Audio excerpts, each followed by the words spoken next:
My name's Jeff Skalski. I'm the senior producer for Dungeon Keeper. Super excited back at the studio of Mythic, bringing this classic, kind of cult classic from the 90s.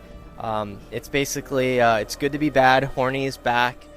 You kind of play as the evil guy playing against other players. So now you get to do a mix of real-time strategy and tower defense components and all together. But the best thing of all is, in the classic, it was keyboard and mouse, and you had the hand of evil. Now what we have is your hand is actually the hand of evil, and now you get to kind of touch and experience the game in a completely different way now that it's on tablets and phones.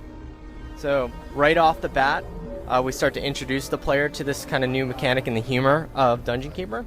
And here we have as one of our imps. And to start the game, you got to slap your imps. So here we're going to slap our imp to get things going. So this is a dungeon I've been actually working on all morning here at Gamescom. So it's a little bit more advanced than what a player would have when they first start the game. But you can see here, here's my whole dungeon I can kind of build out. Everything in Dungeon Keeper kind of falls under three things. You have digging, devising, and then dominating your enemy keepers. So to kind of dig, it's very, very straightforward. I have my various different imps running around. I can actually just drag and off they go. And if I want to fill in areas, I can just hold my finger down and start filling in areas. So it's very easy to kind of move things around. If I want to actually take my room and move it, I can pick up my rooms and drop it over here, and vice versa if I want to move it back. Now, Dungeon Keeper is coming out this winter, 14 languages. It's going to be on the App Store. It's going to also be on the Google Play Store, and it's a freemium title. So there's really no excuse not to download it and take a look. We want to make sure as many people as possible can check out the game. Our premium currency is mostly just used for expediting time. So as you kind of get much further out in the dungeon, the dig times take a little bit longer, or as you level up to higher level rooms, they take a little bit longer, but otherwise everything's completely accessible to all players. There's nothing that requires a payment. It's just a matter if you want to wait the time or have it immediately. Now for the fans out there who are listening to this who are big fans of the cult classic, Dungeon Keeper 1 or 2, we wanted to make sure we carried over those characters, the Mistress, the Bile Demon. Today I'm going to be showing off the Troll and the Warlock and the Skeletons. We want to make sure we carried over those kind of humor elements as well. And then, of course, there are some of the classic rooms, like the Dungeon Heart being one of the most important one. That's at all things you must protect your Dungeon Heart, as well as that's the thing you want to destroy when you raid other people's dungeons. We have the Library. Library is great. Once you unlock that, it unlocks the Warlock, so you can start summoning them from your portals. You can also use the Library to research different spells. Pluck Off being one of my favorite ones, which I'll show in a second. And we have the Treasury for storing all your gold, and you need to build more treasuries if you want to have more gold. Hatcheries as well help control your minion cap, so how many minions you can field when you raid another player. And then, of course, the Workshop, which you need to unlock different traps. And we have actually quite a bit of traps in the game. Traps are going to play a bigger role in the new Dungeon Keeper game than they have in the past. It's one thing we really wanted to do.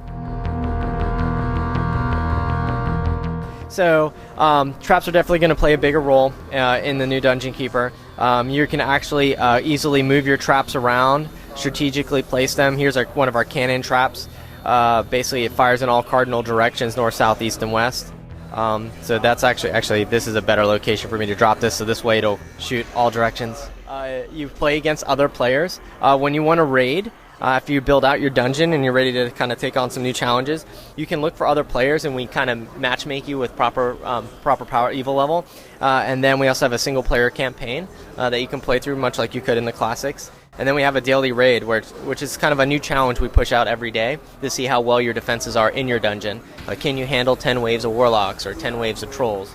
And then something else we've added, which was not intended to add originally, is Test Your Dungeon. This is great when you build out your dungeon. You want to play against yourself just to see where all the strengths and weaknesses of your dungeon are. So I'm going to go ahead and fire that up. So when I start off, this is exactly what a player would see if they were attacking my dungeon. They have an opportunity to steal this many resources from me. Now, I'm not going to be stealing these resources from myself because it's my own dungeon, but just so you can see how it plays out. So starting off, I have a couple different areas where I can deploy entry points into this dungeon, but I'm going to pick the north. And I see that there's a troll there, so I'm going to go ahead and cast Pluck Off to clear out that troll. He turns into a chicken. Then I go ahead and crush him. And then what I can do is start deploying my trolls. Now, trolls do a lot of damage to traps and trap rooms. So they're going to go through here and clear out the workshop and make quick of the hatchery. And then I'm going to go ahead and cast Fire Breath to clear out my warlock here, just to give them a little more cover. They're going to quickly take out the library, and then they're going to work on these cannons. So the trolls are busy doing that. I'm going to go ahead and deploy my warlocks, which are great at range combat, doing damage to ground and air units. And then my skeletons, which are kind of our cannon fodder troops. Basically, those minions just attack anything they see in sight and do mediocre damage, and they're very cheap to field. Now they're going to work on that. Pretty much just took out the dungeon heart. I'm almost at 100% here. I'm going to maximize. If a player was attacking me, they would get full credit for all those resources. Zeroed out because it's my own dungeon. I'm just testing it. But as you can see, like, the matches are fast. We want people to be able to quickly kind of get in, take advantage of the fact that they may have the phone in their pocket and they want to play while they're waiting in line for a coffee. Or if they have a tablet, they can pull out very quickly and they'll have a sense of accomplishment, even with just 30, 45 seconds of gameplay. Or just kind of come in and go, I want to work on this building and queue up that building and then come back in later after work. So it's a new way of playing Dungeon Keeper, but we're super excited to bring this IP back. It's been long, long overdue.